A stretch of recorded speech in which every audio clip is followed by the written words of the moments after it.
नमस्कार, मार्केट से पंचनामा में आप सभी का स्वागत है। हफ्ते का पहला कारोबारी सत्र और एक बार फिर भारतीय बाजारों में जोरदार तेजी देखने को मिली। स्पेशली आज जो बाइंग रही वो रही mid cap small cap space के अंदर, छोटे छोटे पॉकेट्स जहां पर एक अच्छी बाइंग देखने को मिली और लगातार मार्केट का जो मूव है निफ्टी को 13,100 के ऊपर बंद करके गया, यानी कि रिकॉर्ड लेवल्स पे मार्केट्स की आज क्लोजिंग देखने को मिली। ना केवल निफ्टी, सेंसेक्स में शुरुआती फ्यू बाइंग यानी हल्की बाइंग के बाद एक अच्छी तेजी देखने को मिली और दिन के ऊपरी स्तरों के करीब ही मार्केट्स बंद हुए। मेजरली आज बाइंग रही अक्रॉस द बोर्ड ही आप कह सकते हैं। बस थोड़ा सा ऑटो में सेल्स के नंबर्स के बाद प्रॉफिट टेकिंग आते हुए दिखाई पड़े, लेकिन अदरवाइज भारतीय बाजारों में आज जो ज़्यादा बाइंग थी वो मिड कैप स्पेस में थी और वहाँ पर एक अच्छा मोमेंटम भी गैदर होता हुआ दिखाई पड़ा। साथ ही साथ सेलेक्टिव पॉकेट्स जो कि पहले पार्टिसिपेट कर रहे थे वहाँ पर भी आज बाइंग थी। मिसाल तौर पर सीमेंट जो कि एक लगातार और परफॉर्मेंस दिखा रहा और वहाँ पर भी आज के सत्र में बाइंग आती हुई दिखाई पड़ी। सेकेंड हाफ में आज बाइंग रही आईटी स्पेस के अंदर, कुछ सेलेक्टिव बाइंग वहाँ पर भी कैरी फॉरवर्ड होते हुए दिखाई पड़ी और ओवरऑल अलग अलग छोटे छोटे सेक्टर या ग्रुप्स जहाँ पर बाइंग हुई। अदानी ग्रुप जो कि और परफॉर्मर है लगातार, किर्लोस्कर ग्रुप जहाँ पर आज बाइंग देखने को मिली। तो ऐसे कई पॉकेट्स और सेक्टर्स हैं जहाँ पर खरीदारी देखने को मिली। चलिए आज शुरुआत करते हैं सवाल जवाब के सिलसिले की और पहला सवाल, HDFC लाइफ और बजाज फाइनेंस लॉन्ग टर्म दोनों ही बढ़िया हैं। हेमंत साहब थोड़ा महंगी साइड पर ज़रूर जा चुके हैं चलने के बाद, लेकिन अगर नीचे मिले तो ज़्यादा अच्छा ऑप्शन रहेगा। यानी कि अगर आपको लोअर लेवल पे एक्यूमुलेट करें वो अच्छा है, SIP फॉर्म में आप खरीदारी करें वो ज़्यादा बेहतर विकल्प रहेगा। आउटराइटली इसमें सीधे ना कूदें कि अब बाजार में हायर लेवल्स पे शेयर ऑलरेडी पहुंच चुके हैं। अच्छा, इसके अलावा फाइजर में शॉर्ट टर्म व्यू, सोनी साहब शॉर्ट टर्म पहले तो मैं मार्केट ट्रैक नहीं करता। दूसरी चीज़, आप गलत स्टॉक को चुन रहे हैं शॉर्ट टर्म के लिए। पहले तो लिक्विडिटी वाइज तो थोड़ा ढीला लिक्विडिटी रहती है, कम वॉल्यूम उसमें होता है, तो इसलिए आप शॉर्ट टर्म में तो उसमें एंटर ना ही करें, ज़्यादा बेटर है। दूसरा, आप लॉन्ग टर्म के लिहाज से स्टॉक को देखें, शॉर्ट टर्म के लिए आप दूसरे विकल्पों को तलाश सकते हैं। जैसे कि आप IT को देख सकते हैं, स्पेशली TCS हो सकता है थोड़ी तेज़ी यहाँ पर देखने को मिले। स्पाइसजेट को देख सकते हैं, मोमेंटम बेस्ड स्टॉक है, हो सकता है वहाँ पर भी मूव आता हुआ दिखाई पड़े, लेकिन आप इस स्टॉक में गलत एंटर कर रहे हैं शॉर्ट टर्म के लिहाज से।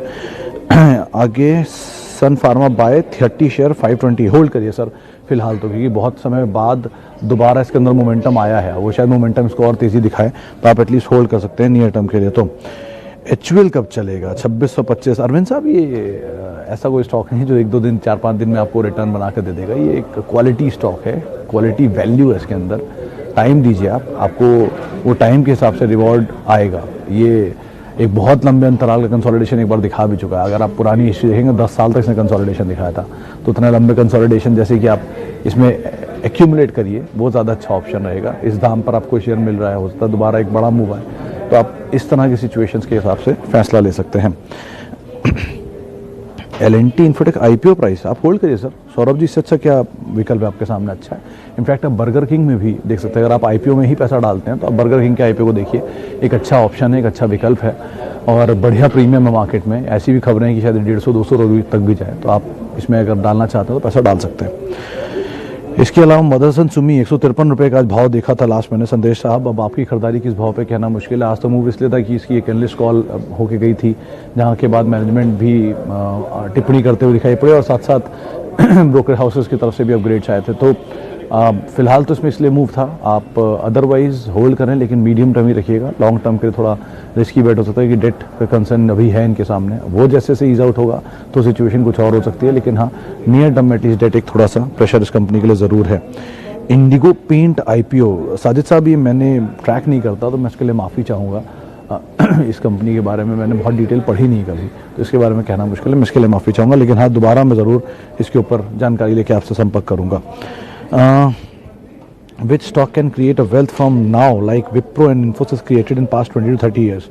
नीलेश साहब, आप हिस्ट्री उठा के देखिए। अगर इन्फोसिस और विप्रो को तो छोड़ दीजिए, एक्सेप्शनल गेन था वो तो। हाँ, इन्फोसिस जैसी तेज़ी TCS ने दिखाई है पिछले, आप इन्फोसिस को 93 से कंपेयर करेंगे अब तक तो करीब 23, 24, 25 साल के आसपास हो चुका है, लेकिन 32-36 के आसपास साल हो चुके हैं। TCS के केस में यही अभी 16 साल हुआ है, 17 साल हुआ है, तो वो आप 10 साल और ऐड करेंगे तो उसका भी रिटर्न कुछ इस तरह नहीं आता हुआ दिखाई पड़ेगा। दूसरा, आप और HDFC ग्रुप को देख सकते हैं, HDFC बैंक को देखिए, उसने भी इसी तरह का एक रिटर्न क्रिएट करके दिया है। तो टॉप 5 कंपनीज जितनी भी हैं उन सबने रिटर्न किया और टॉप 5 में छठा नाम जो भी छूट रहा है वो है HUL, जब तक वैसा रिटर्न नहीं क्रिएट कर पाया, तो शायद वो हो सकता है। बाकी अब पोटेंशियल की बात भी है और मतलब कोई स्पेसिफिक स्टॉक तो कोई नहीं बता सकता कि कौन ऐसा स्टॉक बन जाएगा आगे चल के, लेकिन हाँ अच्छी कंपनी में रही है, उनमें प्रोबेबिलिटी ज़्यादा है ऐसे रिटर्न कमा के देने की किसी छोटी या ख़राब कंपनी के कंपैरिजन में। आप HUL में एटलीस्ट अगले 10 साल के लिए निश्चिंत रह सकते हैं, यस बैंक में शायद नहीं रह सकते हैं। तो इस तरह के विकल्प को आप देखिए कि जिसमें निश्चिंत रहें, जिसमें एटलीस्ट प्रोबेबिलिटी होगी शायद ऐसा पैसा बना के दे सकता है, लेकिन दूसरे प्रोबेबिलिटी नहीं है। तो ग्रोथ जहाँ आ रही है उन कंपनियों के साथ रहिए, कैश रिच हो, डेट फ्री हो, और वो ज़्यादा बेहतर विकल्प रहेंगे। आगे बढ़ते हैं। 5 dividend paying share as per my knowledge. Sushant साहब देखिए, वैसे तो कोई भी PSU कंपनी उठा लीजिए, सबसे पहले NMDC, नाल्को, कोल इंडिया, ये 3, IOC, ONGC, ये 5 नाम हैं जो कि बहुत अच्छा डिविडेंड पे करते हैं, इनके डिविडेंड पे ऑफ भी अच्छे हैं। लेकिन अगर कभी आपको कोई मौका मिले तो आप 2 स्टॉक पर नज़र रखिएगा। एक है ओरेकल फाइनेंशियल, जो अगर आपको कभी 1700-1800 की रेंज में मिले तो आप उसमें एंटर कर जाइएगा। 180 रुपये डिविडेंड हर साल देती है वो, तो मोर लेस आपको 10% की यील्ड बन जाएगी।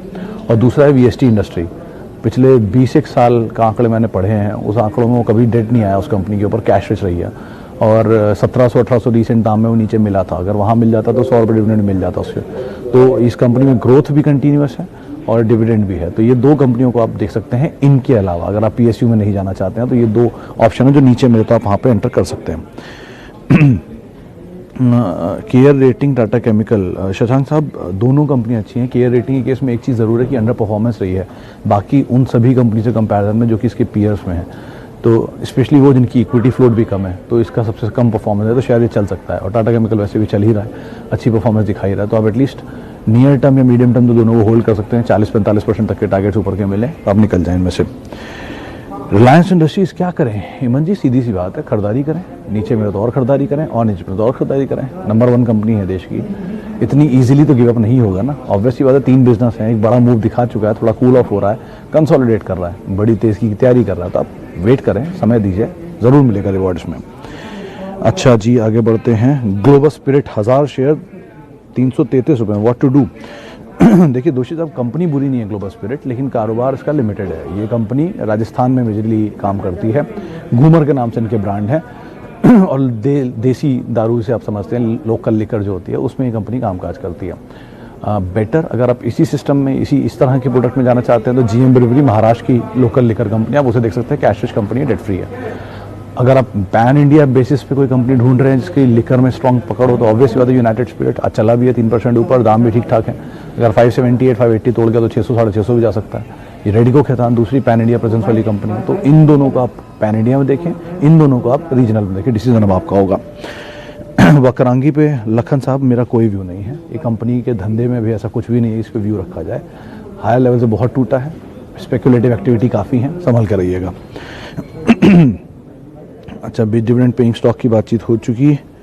नीलेश साहब, आपका सवाल क्या है? सवाल तो आपका मुझे दिखा नहीं, आप एक बार फिर से अपना सवाल भेजिए। अच्छा, इन्फोसिस वाला मैंने आपको जवाब दिया कि ऐसी कोई कंपनी बताना बहुत मुश्किल है, लेकिन हाँ, आप नेक्स्ट 5 जो अब कंपनीज हैं टॉप 5 के बाद, उनको देख सकते हैं कि शायद वो अगले वेल्थ क्रिएटर के तौर पर हो। और ऐसा किसी ने कहीं लिखा नहीं है कि इन्फोसिस ने जो वेल्थ पीछे क्रिएट करी है वो शायद आगे ना कर पाए, तो वो भी हो सकता है। तो आप ऐसा कुछ नहीं है कि इस तरह की कंपनी से आप अवॉइड कर सकते हैं। अच्छा जी, आगे बढ़ते हैं। वोडाफोन वक्रांगी दोनों के लिए सर एक ही रहा है। वोडाफोन के जब तक नंबर ठीक नहीं होते, आज जो खबरें आई उसके बाद वोडाफोन चला 10-10.5 रुपये आ गया, होने कोई डबल भी हो सकते हैं, लेकिन नंबर सपोर्टिव नहीं है तो रिस्क हमेशा अटैच रहेगा, तो आप उसके हिसाब से इसमें कॉल ले सकते हैं। अच्छा, आगे बढ़ते हैं। CNBC इंडिया 2750 में लिया सर, ऐसा कोई शेयर मेरी जानकारी में तो नहीं है, आप एक बार शेयर का दाम दोबारा चेक कर लें। IRCTC शॉर्ट टर्म व्यू, विशाल साहब 2 चीज़ें हैं, एक PSU है, कोई भी तेज़ी मतलब स्टेक सेल की बज़, OFS फिर आना शुरू हो जाएगा, फिर ऊपर से ईज आउट होगा, लिक्विडिटी आ जाएगी। दूसरा बड़ा ट्रिगर इनके लिए वही है जो प्राइवेट ट्रेन्स हैं, और वो फिलहाल ऑपरेट हो नहीं रही हैं पूरी तरह से, तो सिचुएशन सुधरने दें, उसके बाद ही कोई कॉल लें। और बहुत ज़्यादा बड़े फायरवर्क अब यहाँ से उम्मीद आप एटलीस्ट ना लगा के चलें। HCL tech versus tech Mahindra, stock to buy for 5 years, tough question है मित्तल साहब ये। HCL टेक और टेक महिंद्रा, देखिए tech Mahindra is very good in 5G technology, जो एक नेक्स्ट जेन की बात हो रही है। आज ही रात उस पर एक CLSA की रिपोर्ट आई थी, 1035 रुपये के टारगेट थे। और उन्होंने बात साफ भी की है कि ये जनरेशन की टेक्नोलॉजीज़ को तैयार हैं अब लॉन्च करने के लिए, और 5G is the next generation. तो टेलीकॉम में जो भी डेवलपमेंट है उसमें टेक महिंद्रा को भी एक अच्छा ऑप्शन मिलेगा। HCL टेक कंपनी अच्छी है, कंसिस्टेंट परफॉर्मर है, लास्ट क्वार्टर के भी नंबर बहुत अच्छे थे, और डेट फ्री कंपनी दोनों ही, रादर कैश रिच है दोनों के दोनों ही, अच्छे प्रमोटर होल्ड करते हैं, तो दोनों में प्रॉब्लम कुछ नहीं है। मतलब ये कुछ ऐसा समझ लीजिए आप कि दो तरह के सेब हैं, दोनों को ही आप कंपेयर कर रहे हैं, तो दोनों ऑलमोस्ट बेटर ही है, कहीं वो बेटर कहीं ये बेटर। एक ईजी सोल्यूशन इसका मुझे ये दिख रहा है कि आप एटलीस्ट दोनों में पार्शियल डाल दें पोजीशन, लेकिन आप उसका ध्यान रखिएगा कि आपके टोटल पोर्टफोलियो में आईटी का कितना हिस्सा है। अगर आप सारा ही पैसा आईटी में डाल रहे हैं तो आप अवॉइड करिए, तो आप इन दोनों में से HCL टेक को चुन सकते हैं। लेकिन अगर आप सारा पैसा आईटी में नहीं डाल रहे और आपका पैसा और जगह लगा है और आईटी के लिए कुछ ढूंढ रहे हैं, तो दोनों कंपनी अच्छी हैं, आप दोनों में पैसा डाल सकते हैं, डिविडेंड्स ही मिलेंगे तो कोई दिक्कत नहीं है। आप और मित्तल साहब टफ पे टफ क्वेश्चन डाल रहे हैं, डाबर और टाटा कंज्यूमर। टाटा कंज्यूमर ज़्यादा बेटर होगा, क्योंकि टाटा कंज्यूमर का एक बड़ा पोर्टफोलियो है, क्योंकि वो अब बहुत सारी चीज़ों में इंटीग्रेटेड है, दाल है, दवा उनकी नमक है और कॉफ़ी है, टी है, लेकिन डाबर का ही सिलेक्टिव पोर्टफोलियो है, तो कंज्यूमर के पास ज़्यादा स्कोप है एटलीस्ट एक्सपैंड करने का, उस हिसाब से आप इसे देख सकते हैं। अच्छा भी हो गया, ग्लोबल स्पिरिट हो गया, आगे बढ़ते हैं, HDFC लाइफ हो गया। बहुत सारे सवाल हैं लेकिन मिस हो रहे हैं। ठाकुर साहब नहीं, तलवार साहब, आपका सवाल मुझे नहीं मिल रहा, सिर्फ आपका कोड देखा मैंने अभी। NBCC, अच्छा NBCC पे सवाल था, CNBC नहीं। देखिए NBCC अगर आपने खरीद रखा है तो 2750 में, थोड़ा महंगा खरीदा है। आपको ये लग रहा होगा कि इतने 2 डिजिट का दाम है, कम है। अगर आप NBCC की हिस्ट्री उठा के देखेंगे तो ये शेयर ऊपर गया था 1100 रुपये के दाम पर, वहाँ पर इसमें बोनस भी आया और साथ साथ स्प्लिट भी आया। तो उस ज़माने में इसकी इक्विटी को इन्होंने एकदम से बाजार में बहुत फैला दिया। जब इसका IPO था उसके काफ़ी समय बाद बहुत स्ट्रांगली आउट परफॉर्मर IPO, पिछले अगर एक डिकेड के आंकड़े उठा के देखेंगे तो सेकंड या थर्ड बेस्ट परफॉर्मर IPO है। तो एक बहुत बड़ी तेज़ी दिखा चुका है। फेयर वैल्यू कहीं 14, 15, 13 रुपये की रेंज में आती है इसकी, वहाँ मिले आप दोबारा खरीद लें, ऊपर के दाम पे निकल जाएं, कॉस्ट नीचे लाएं और एग्जिट कर जाएं, वही सबसे अच्छा तरीका है इसमें काम करने का। अच्छा, HDFC लाइफ कॉल 660 की, सर ये इस पर कहना मुश्किल है, वैसे भी आपको समय बहुत है, अभी तो महीना शुरू हुआ आज तो अभी तो आप एटलीस्ट होल्ड कर सकते हैं। पिछली नवंबर का बहुत बड़ा परफॉर्मर था, ऑल टाइम हाई पे शेयर है। तेज़ी मिले, ज़्यादा प्रीमियम की उम्मीद ना रखें, कहीं भी तेज़ी मिले आप निकल जाओ, ज़्यादा बेटर रहेगा। वैसे लेकिन HDFC लाइफ को आप नेकेड ना लें, अपनी पोजीशन में अदरवाइज लेके रखें, डिलीवरी के फॉर्म में एक बहुत अच्छा विकल्प है ये। HDFC AMC और SBI लाइफ में खरीदारी कर सकते हैं। तवन गिरिया साहब, HDFC AMC एक अच्छा विकल्प है, ज़्यादा बेटर प्राइस्ड है और इस ग्रुप की सबसे स्लो परफॉर्मर है सो फार, तो आप इसको देख सकते हैं। लाइफ थोड़ा चला हुआ है, नीचे मिल जाए तो ज़्यादा बेटर ऑप्शन रहेगा। अच्छा जी, रिलायंस पे सर हम बात कर चुके हैं अरोड़ा साहब। और DMart, हाँ ये एक नया सवाल है। देखिए DMart को लेकर वैल्यूएशन हमेशा से कंसर्न रहे हैं, जितना बड़ा तेज़ी दिखाया इसने। इनफैक्ट कई शेयर ऐसे हैं, Adani green, Jubilant food, United Spirits even, जिनके वैल्यूएशन थोड़े से महंगे साइड पर हैं।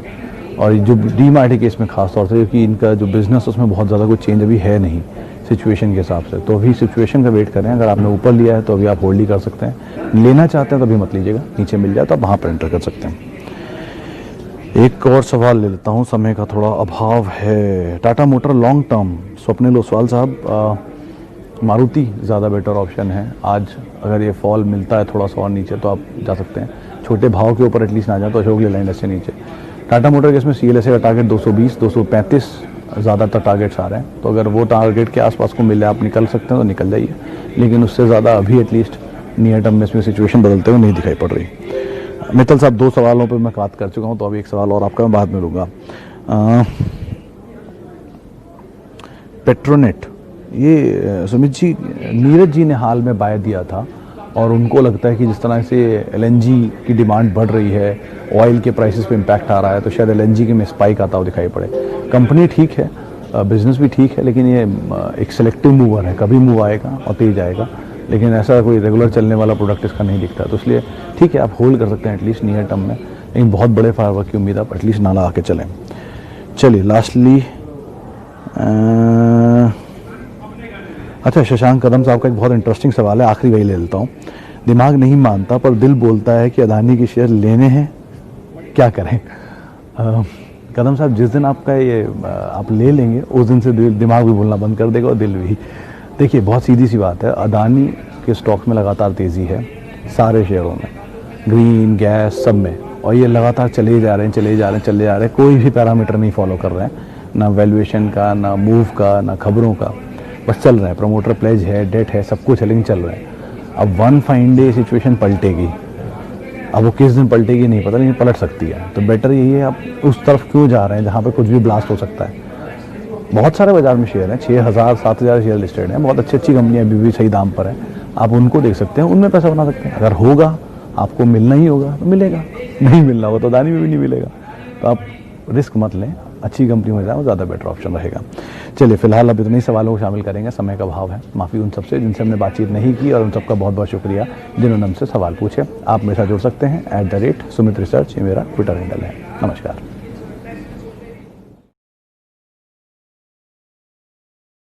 फ्रेंड्स, मिलते हैं अगले वीडियो के अंदर, जब तक के लिए गुड बाय।